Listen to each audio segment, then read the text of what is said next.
please just let me. I think it's over there.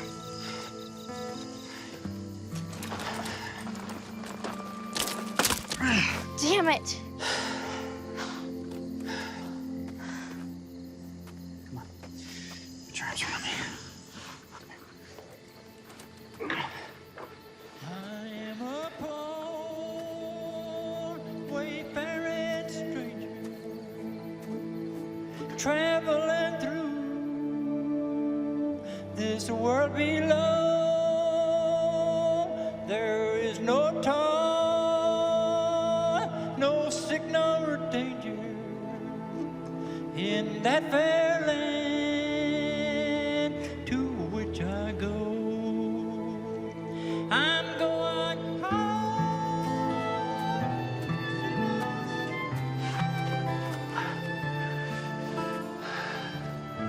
This can't be it.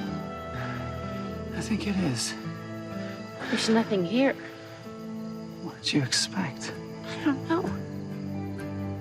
I don't know.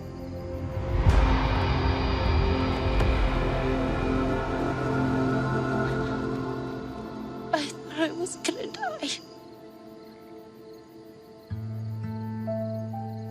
Why didn't I die?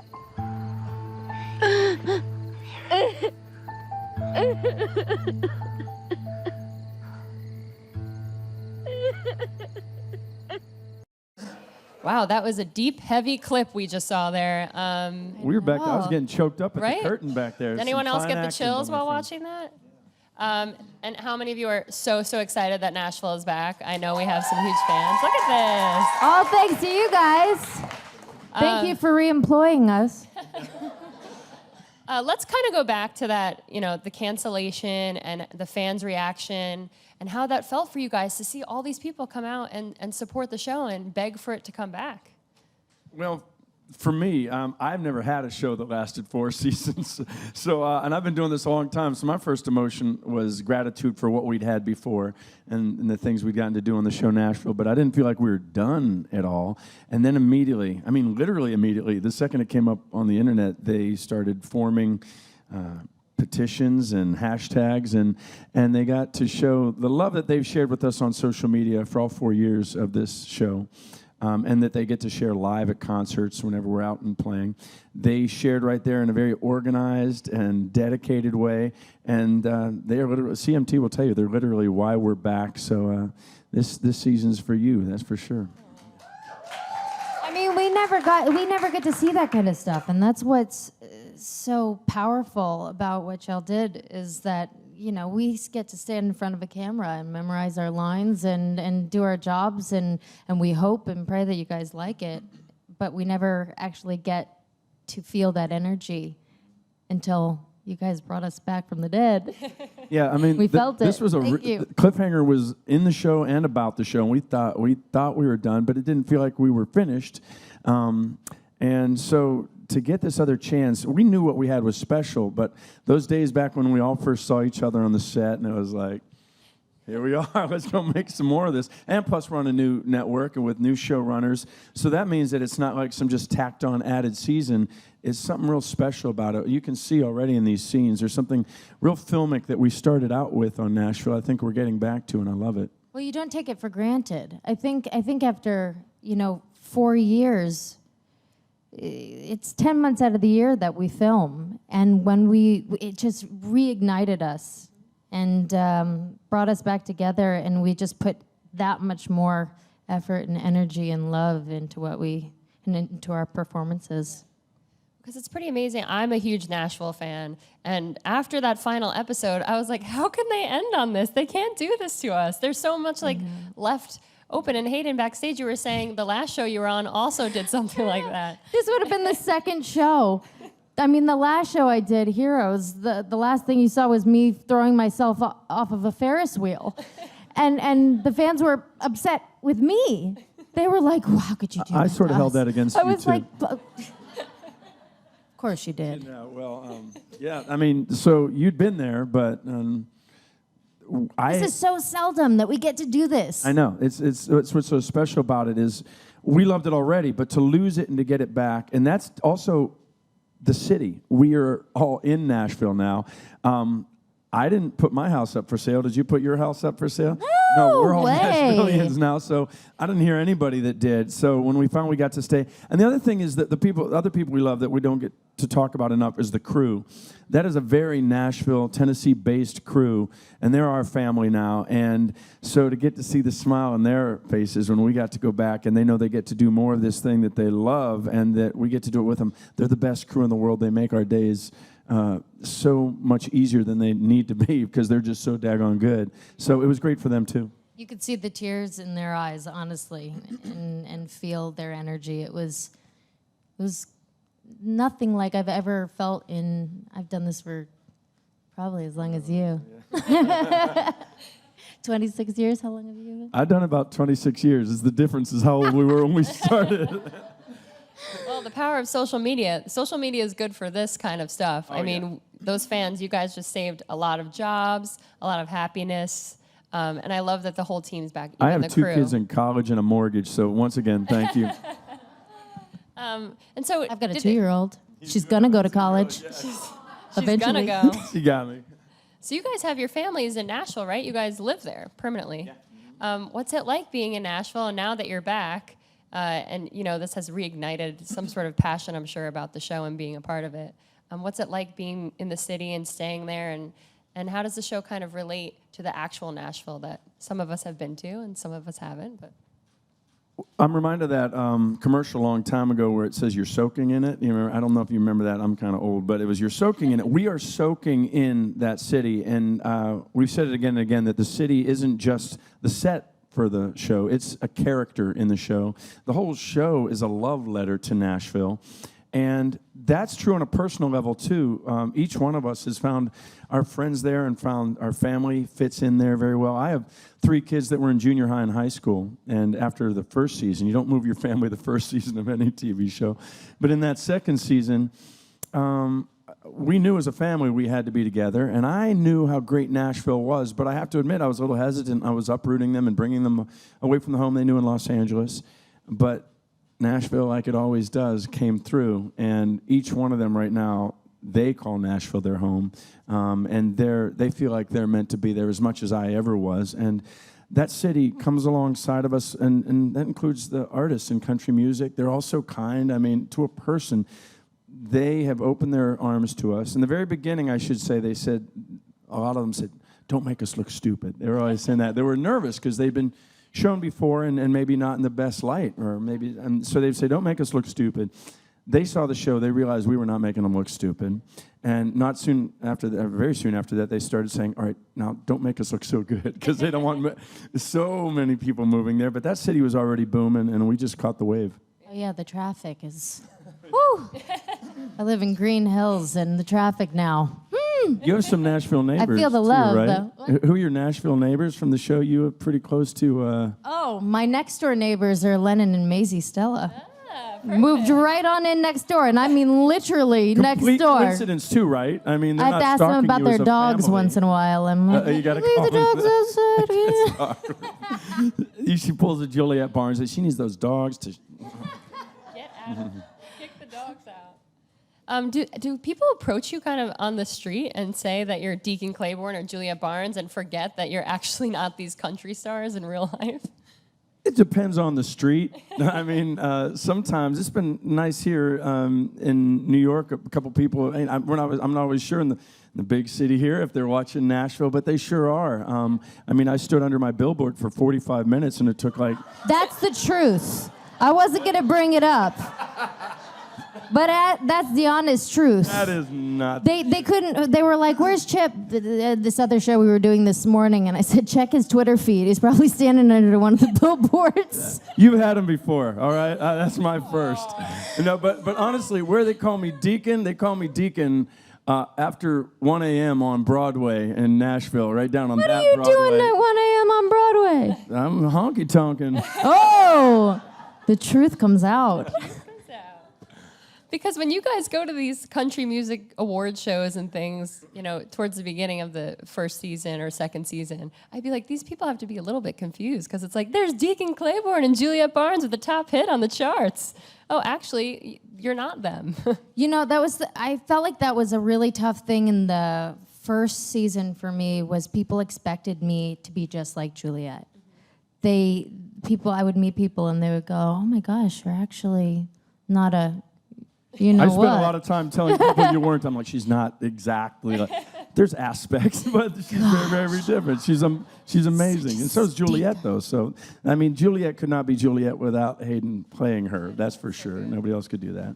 And what a character to take. Juliette Barnes is one of the strongest female characters we have on TV right now, especially when that character first graced the screen. You and Connie Britton, what a duo. What has it been like for you to embrace Juliette and all that she has to deal with on the show? They've really given you some storylines to sink your teeth into. They've put me through the ringer. It's been really empowering as a woman. You know, I say she's kind of like a phoenix. Like she crashes and burns hard, and then she rises from the ashes, and she is so resilient. And that's one of the things that I love the most about her, is she always chooses to take the lesson and to become stronger because of it. And she doesn't seem to make the same mistake twice, but she seems to find every mistake she can make. Yeah, my character concentrates on 2 or 3 mistakes and keeps making them. She goes all over the place. But there's a lot that I always thought that Deacon and Juliette have in common. A lot of things happened early on when they were young that shaped them and formed them. I mean, they're very different in so many ways. But yeah, well, you're talking early episodes. That's a whole different ballgame. There was a lot of... that's what, man, I tell you what, walking into the show and having these 2 amazing, like you said, there's some of the strongest female characters on television. There's Connie Britton, there's Hayden Panettiere, and there's I'm the piece of rope getting the tug of war in the middle there. He's been saying this since the first season. That was just happening. People love you now. Well, things are better now. It was amazing right then, though, to walk in and just see you guys going at it, and I love the relationship between you two. The Juliette Reyna relationship is really many-faceted, and it never leaves completely what it was. There's always a touch of that, but then they're there for each other, but then they also know each other, and it's really, really cool. Well, I think Juliette has such a underlying respect for Reyna, and she just refuses to show it. She really does. And she just wants so much to seek her approval. She seeks her approval, and you just don't see that. She shows it in such a horrible, malicious way sometimes. She just doesn't know how to show that love because she was never shown how to love in that way. But she's got a heart down there, and that's what I love about playing her, is that she has such extremes. And I don't think she could exist without it. And that's what makes her so human and so fun to play. I love playing bad, but I love playing those moments of good, too. Great way to describe it. And I love watching Juliette with Avery. Who doesn't? Because I'm so happy. You guys are Jonathan Jackson finding your is way. just Absolutely. incredible. He's such a force of nature. He makes me have to step up to the plate and improve my game because, I mean, the man could pull a tear at the drop of a hat. It's unbelievable. And It's all legit. It's all part of who he is, too. He's a very, very deep, soulful guy with all kinds of goodness and kindness. And he's very interesting, and he has a band where he can rock melt your face with that band, and then he can be so tender and gentle in these scenes. He's a good person to have as a friend, too. I can say that. Oh, he's the best kind of co-star. The best. So giving emotionally. You know, you'd be surprised how many actors, when the camera switches around and it's not on them, they go to sleep. They're like, Why did you look at me? no reason. I don't go to sleep.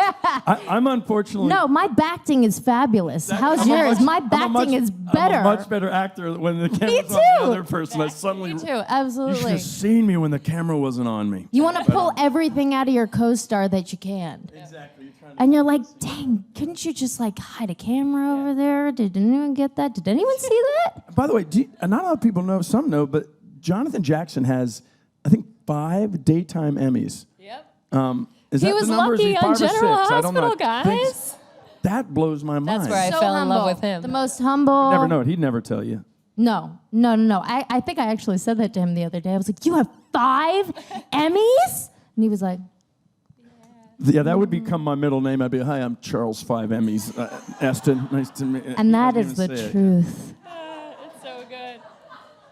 I mean, Love you. the whole cast is rock solid. I mean, Connie Britton too, working with her in scenes. What a scene partner she must be. And we all know her too as Mrs. Coach Taylor, of course. So when she came and played Raina, it was just a totally different character. She's with a little Mrs. bit Deacon Claybourne similarities. right about now. Yeah. Woohoo! Finally took you long enough. Oh, yeah, I'm a little slow on the uptake. So what can we expect from Deacon and Raina's relationship? There's been so many ups and downs, but I feel like they're at a good place right now. You know Do what? agree? Everybody's been saying for a long time that they deserve a little time in the sun because it's been up and down and sideways and every other thing. I'm not much for spoilers, but let me say that they get a little time in the sun and they get to be a husband and a wife and they get to support each other. And In the be there sun for or in each the other. bed? Or both? In the sun bed. In the sun bed. Perfect. In both. That's the thing is somebody was saying there's a lot of, you can see the underlying affection now, perhaps more than ever. And I think one of the reasons that is because it's safer. All their fights before were kind of existential. Will they survive this argument? Will they survive this discussion? Will they survive this event? There's something about that marriage when they say for better or worse. And yeah, we're both here. We're not going anywhere. I remember the first time when I was married, I went, oh, wait a second, we're married. This fight doesn't really matter, and tomorrow we're going to just be fine. And there's something to that as well, where it's just Deacon and Raina finally get to relax into that love a little bit, and it's nice. You guys have great chemistry. Let me say, I've seen the first 2 episodes, and let me tell you, you guys have fire between you and the sheets. Took the words out of my mouth. And let's talk a little bit about Juliette's journey. What's going to happen this season, at least? You know, the plane crash. We do know she survives, and we're so happy that you're on the show. I'm alive. But what do you what can you see for Juliette's journey this season? And are things going to change in the way of, you know, her career and her life and how she views things? You know, it's really hard it's really hard to give you guys the answer that you want without giving it all away. Yeah. But I will say, obviously you see that she goes through this accident, but it opens a door for her and she goes down a path that you would never expect her to go down. She explores a part of herself that is so un-Juliette, but so powerful and so deep. I think you guys are going to be really surprised, really excited. I think you're going to like it. I hope you're going to like it. Oh, they're going to love it. Hope you're going to love it. I hope you're going to like it and love it. Like it and love And what it. can we expect from some of the other, you know, not everybody's back from the full cast, but most of you are. And of course we have Scarlett and Gunnar. What's going to happen with them? Can you give us any tidbits? We're like, BS, BS, BS, me. BS, BS, BS, me. BS. She'll fast forward right through my scenes. Yeah. No, I'm kidding. I think if they were both here, they would say that they're continuing. It's hard to say because I don't want to give away the story, but I know It's that hard. they're. It's funny, they've had problems in a different way than Deacon and Raina ever did. There's a whole lot of trust issues back and forth with them, and they're both in a very glamorous business. This business we're in of country music, especially when they're exploding like the stars they are, that offers a lot of opportunities to be pulled apart. You're flying through space like Interstellar, literally like in that movie. It's hard to stay together. And I think Claire's journey, I've seen. Movies. What's that? Have you seen that movie? Is incredible. I know. That's why I dropped Just its watch name. it. Yeah, it's a really good Unbelievable. movie, right? If you haven't seen it, go see it. Sorry, I had to. That's 2 Nobody thumbs paid up. me to say that. I swear. They Claire would say that having played her uncle, I've been sort of there for some of these things, and she gives me advice that doesn't work, and I give her advice that doesn't work. Right, it eventually works, but she's just trying to stand up for herself. Her journey in the business started off with her basically hiding under a piano on stage because it all just came crashing down. Some of the characters sort of start very strong and are push through the hardest things in the world, and that's more Juliette's character. She was always just a force to be reckoned with. Claire started with Scarlett as a little more like that, and trying to find herself and trying to be able to sit in herself, and she's still on that exploration in very new and cool ways.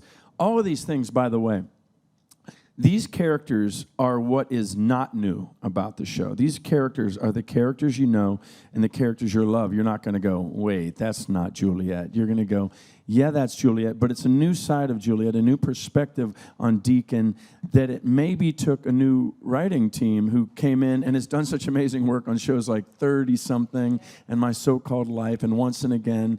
Marshall and Ed, they know how to write drama between humans, adults, and teens, clearly My So-Called Life.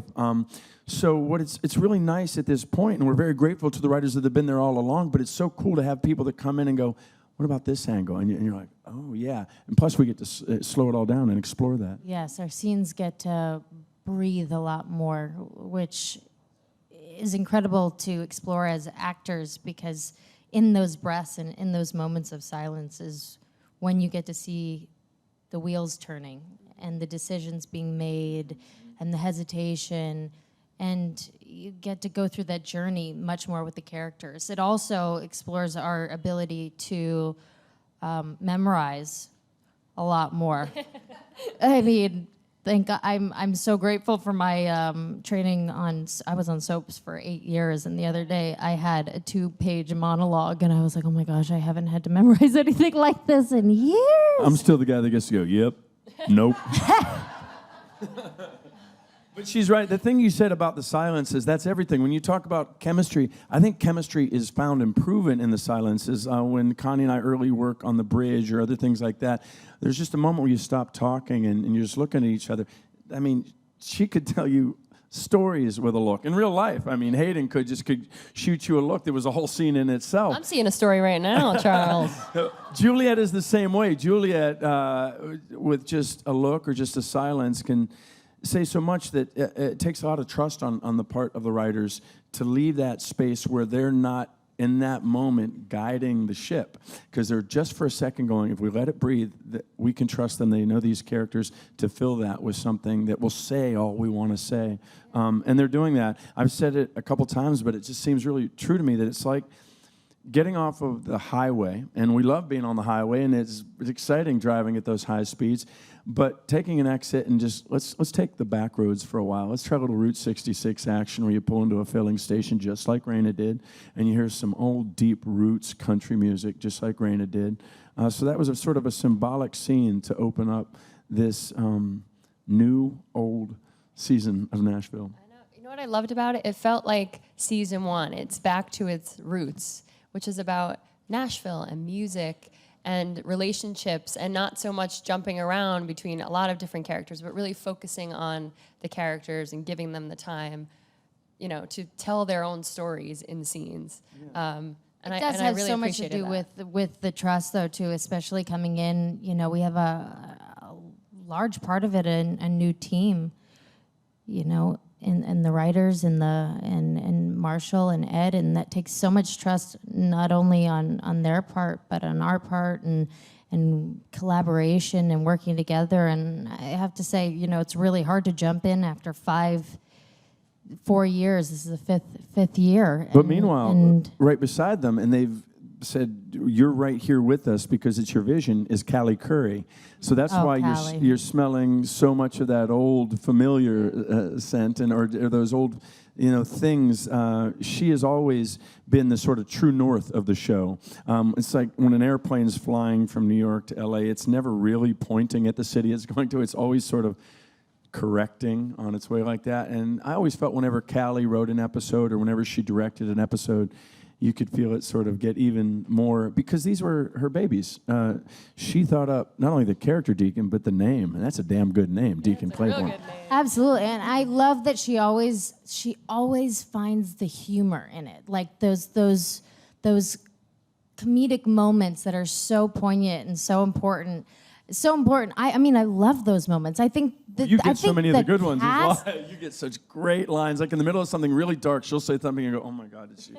Juliette really say that. Those are the ones that kill me. And the whole writing team that was been these last 4 years, they wrote all those lines, and they know how to write that for her. But Callie's always been one that can really, really make it sound like Deacon or really sound like... And she reminds you. Yeah. She had to remind me the other day to bring back the comedy, and it didn't even cross my mind, and we did this scene, and you would be so... I'm constantly surprised at the talent of this cast and their ability to be funny, too. Because this is such a drama sometimes, and you would never expect it.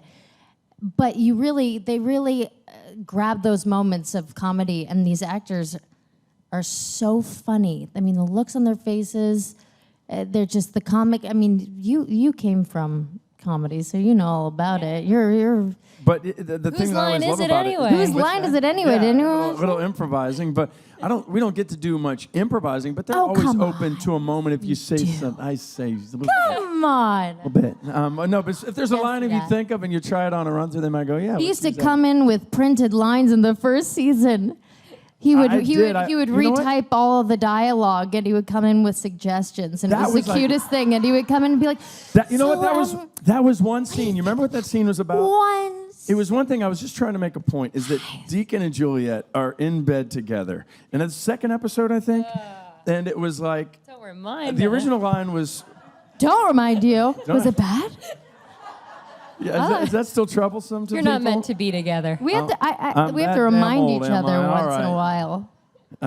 In any event, the line was something along the lines of, I guess we're good at something besides just writing songs together. And I felt like in that moment, these are two messed up people that are in this bed for the wrong reasons, and they both know it. So what we ended up saying is, she said, what are you thinking about? And I said, I'm wondering how this keeps happening. And she said, well, that's easy. It's because I'm irresistible. And I said, I think that must be it. And that seemed like the most true version in that moment. I just guess just being around her, whatever they wrote before they knew who the characters were, but you learn who the characters are also. And I just, in that moment, really felt strongly that it was our brokenness that brought us together in that moment.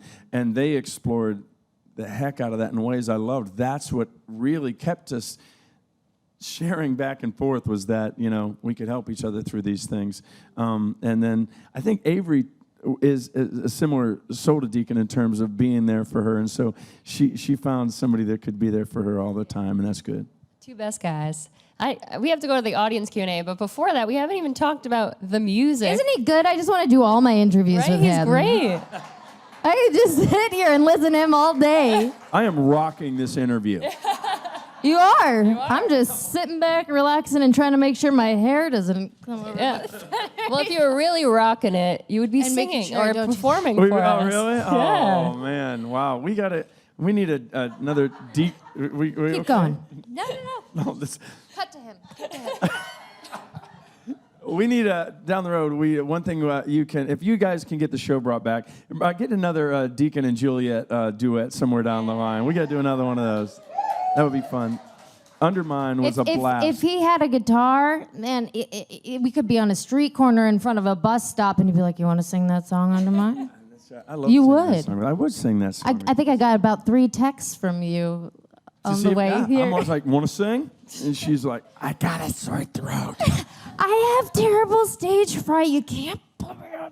Okay, well, we'll get it done. It'll happen. I've done it at the Ryman and the Opry. Oh, no, you've done it all. She's done it all. She's stood up. And by the way, terrified. The thing that you don't understand when you're on the outside of all of this is that she's amazing. I remember we were doing one of the On the Record concerts. Was it the one at the Ryman? Or the no, yeah. It was, the one at the Ryman was the first one. And look, Buddy Miller and everybody. Yeah, that's part of strength, is to see somebody who's up there not super comfortable in that moment. It's the Ryman Auditorium, for God's sakes. This is the mother church of country music, and she has enough respect and intelligence to know that. And I see how nervous she is, and all I'm trying to do is say, "You so got this." And she did coached me. Did I? Yeah. Don't you remember? I did the first. It was. I can't remember what song it was, but I was standing there holding onto the mic with 2 hands, and I was gripping it, and Chip's pacing in front of the stage and going, "Stop, just move around. You got this. That's right. It was on a mic stand. I said, And I was like, "You no, can't no, have no." Hayden Panettiere with you guys have all seen her on the show. Whenever she's Juliette's like, I think you're dumb. I think you're dumb. Then Do you know how hard that is to do in high heels? Yeah. in high heels and sing? Well, I have the so funny, Juliette but sidewalk. I did that pregnant down the stairs. That's the side. Give me some Like that, coming down like that. And by the way, that's the weirdest thing in the world. Think in about sequence while mic'd. I got 2 mic packs on. that. Does it all. I gotta go 10-1. I'm wearing this. I'm wearing the same boots, and I can't do half of that. But apparently, I can. But the weird thing. You should develop it. I if they think say, Deacon "Ladies should and develop gentlemen," the if they say, sidewalk. Ladies and gentlemen, Juliette Barnes. She'll come out and be like, "Dad, I do it." Ladies and gentlemen, Hayden Panettiere, and it's like, oh. It's so. Isn't it interesting? Well, it's like when you look at somebody even like Beyonce. She developed Sasha Fierce for a reason because true. she needed an alter ego to go up there and to hide behind a little bit where you don't have to show all of your raw Yeah, I get edges, where you can go up there and put yourself out there in your mind as a different person, not just as yourself out there to be judged by everybody. Because no matter what you do, there's always going to be somebody who doesn't like it. Well, the way I Always, no matter what you do. And that always gets the best of me. Well, for me, when I went to Nashville, I suddenly, you quickly saw that we're going to be able to stand on stages like the Ryman and the Grand Ole Opry and sit in the Bluebird and play our music and play the show's music. And I knew that I was in over my head. You're jumping in the deep end, and I just made a decision that I'm not going to flirt around it like, oh, I don't know. I'm just going to make a binary decision to go say yes to everything they asked me to do. And then all I can do is my best. And if it works, it works. And if it doesn't, it doesn't. But You're a guy. You guys can get away with so much more. Why is that? They That's can't. a whole nother I don't story, know. guys. That's a whole But other they story. can. Could be I because of feel my like alter ego, Deacon Fierce. Deacon Deacon Fierce. Fierce. It's just up in here. Nobody else knows that. All right, we only have time for about 2 audience questions. So does anyone have anything? my goodness. Right here. Hey guys, thank you for being here. Hi. Hey, hello. Congrats on coming back to life. It's very exciting. Thank you. You don't hear that Anytime. question a lot, but thank you. Yeah, Excellent right. question. Deacon Fierce, back to life. Back to life. Over the course of the series, have there been any guest stars that you've gotten to work with that have stood out to you and you've enjoyed? I got to work with Steven Tyler. That was cool. I got to record one of my favorite songs in the world with him, Crazy. And he actually told me later that he played it for Willie Nelson, who wrote that song. And I was like, Willie Nelson's heard my voice! Oh my God, I almost passed out right there. That was it. I can die a happy woman. That wins. Having said that, I've been able to. One of my favorites is actually Mark Colley, who's been a country artist in his own right, and he and I are friends. He did even "The Man on the Moon Is Crying," and I was a fan. I actually met him years ago at a Tanya Tucker concert. He was opening for her. All these years later, we kept bumping into each other, and we ended up writing together. And as we're writing together, I get this tweet that they're looking for this character of Frankie. And it's a guy that is playing Deacon's sponsor in AA, and he's been through the whole addiction thing, and he's been through the whole artist thing, and he's just a couple years older than Deacon with just a few more lines and a few more miles on him.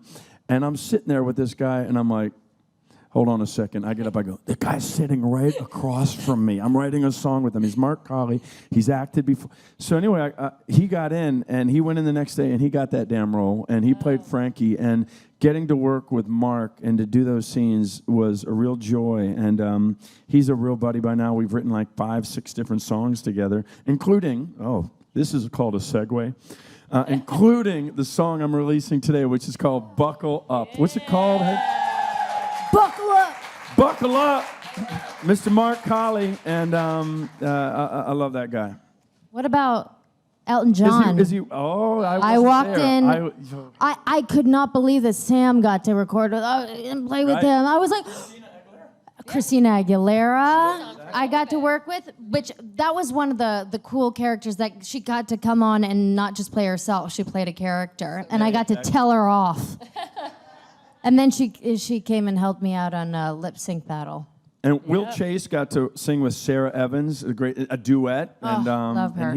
And Vince Gill has been there from the very beginning. Vince Gill is like the honorary mayor of Nashville. You won't find a bigger heart. You will not find a better voice or a better guitar player. I saw him for the first time at the first time I ever heard him was Bluebird Cafe. Oh man, Unbelievable. can't even imagine that. Yeah, he's. If you guys ever come to Nashville, you must go to Bluebird Cafe. It is and you should unbelievable probably- going there and you should listening probably to get the your writers behind reservations the before song. you even plan your Yeah, trip. well, 'Cause yeah. yeah, but Or you'll get in. Keep. bust a move, throw Anyway. an elbow. I can't even imagine seeing Vince there. He's like Go in the back door. everything. Yeah. Well, these two, they're like Nashville tourism. They're here for Nashville tourism, as well as they're a voice coach and casting directors. And you guys, we are so happy that Nashville is back for real. If you guys are too. If you guys Thank are happy, you, you better guys. watch the We show are- tonight. It Thank you premieres so much. at 9 p.m. on CMT. So make sure to watch it. Thank you guys for being here.